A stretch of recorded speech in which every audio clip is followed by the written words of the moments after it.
Merci d'être avec nous, la chaîne Techno 01net, toute l'actualité high-tech, très bonnes vacances. Pour ce qui nous concerne, c'est notre dernière semaine de best-of. Oui. Best-of de l'été avec les meilleurs moments de cette saison 2012-2013.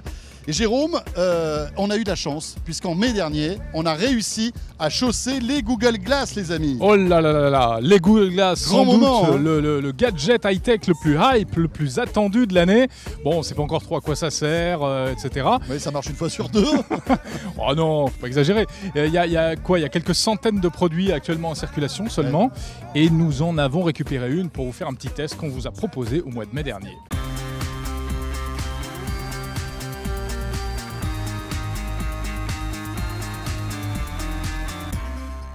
C'est un moment historique.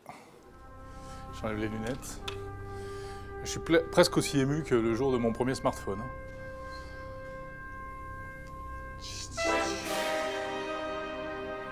Oh, la vie se transforme. Pour l'instant, j'ai l'heure. C'est moyen comme intérêt. Take a picture. Ah, c'est vraiment le gadget de geek qui, évidemment, met en transe les malades comme nous. Ouais. Surtout comme toi. Ouais. Bon, première impression, cela dit, un petit peu mitigée, hein, François. Surtout pour nous qui sommes bigleux avec nos lunettes. Ouais, oui, la première chose, c'est que quand vous posez ces lunettes sur votre nez et que vous êtes comme nous avec des lunettes, eh bien, au début, on voit rien. Donc, on se dit, mais c'est quoi ce scandale? Il faut enlever les lunettes. Voilà, et alors donc, il faut ajuster véritablement donc, enlever ces lunettes, ajuster après les Google Glass pour voir apparaître en fait le petit carré lumineux qui vous affiche ces fameuses informations. C'est un tout petit écran, c'est fait pour se connecter en principe à votre smartphone. Ça fait deux choses. Ça vous affiche des informations. Oui. Alors, dans un monde idéal, vous pourrez avoir le plan du métro, votre itinéraire GPS, à condition d'avoir la bonne connexion, à condition d'être dans la bonne ville, etc., etc.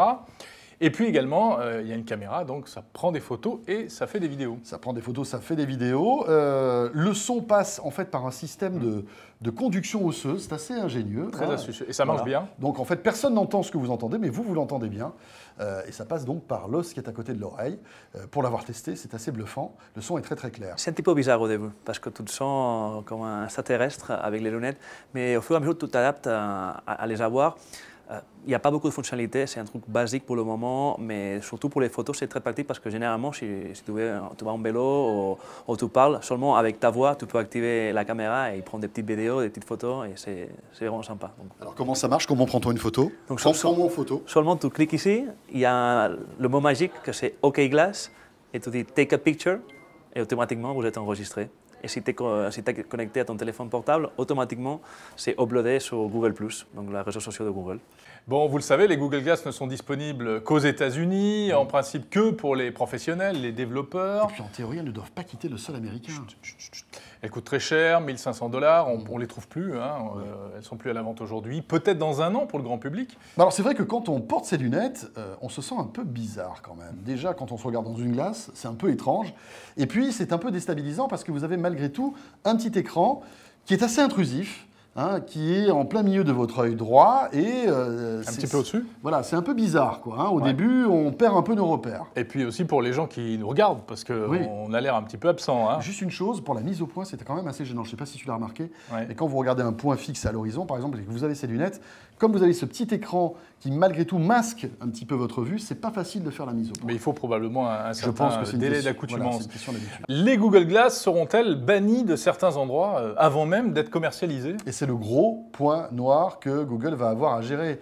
Si on ne peut pas utiliser ces lunettes dans les lieux publics, dans les bars, dans les restaurants, dans les boîtes de nuit, etc., ça va être de plus en plus compliqué de les utiliser. Bon, on n'en est pas là, on n'en est pas là quand même. Qui te dit que demain, dans la rue, un maire n'interdirait pas, par exemple, le port de Google Glass. Ouais, mais il ne faut pas voir les choses en noir, il faut voir tout ce qui se cache derrière. La révolution potentielle pour le journalisme, le reportage, pour la police, pour le sport, pour les loisirs. C'est quand même assez énorme. Hein.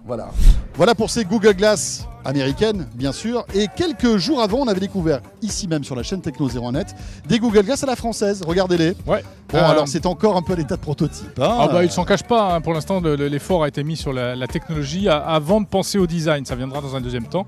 Mais en tout cas, on voit que c'est un concept qui risque de se répandre. Elle nous allait bien en plus. Hein. On était très, très élégant. Tu étais formidable. C'est vrai. Ouais, mais là, dans cette saison, je préfère les Google Glass de soleil. Les Google Glass de soleil. C'est vrai qu'il fait un soleil magnifique sur Paris.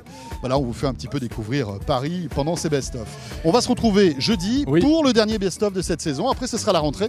Une rentrée qui s'annonce chargée. Juste un mot sur l'IFA qui va débuter très très vite. On y sera bien sûr à Berlin. Et on va parler dans quelques jours des produits de luxe pour ce best-of. Salut à tous, on se retrouve jeudi. À très vite.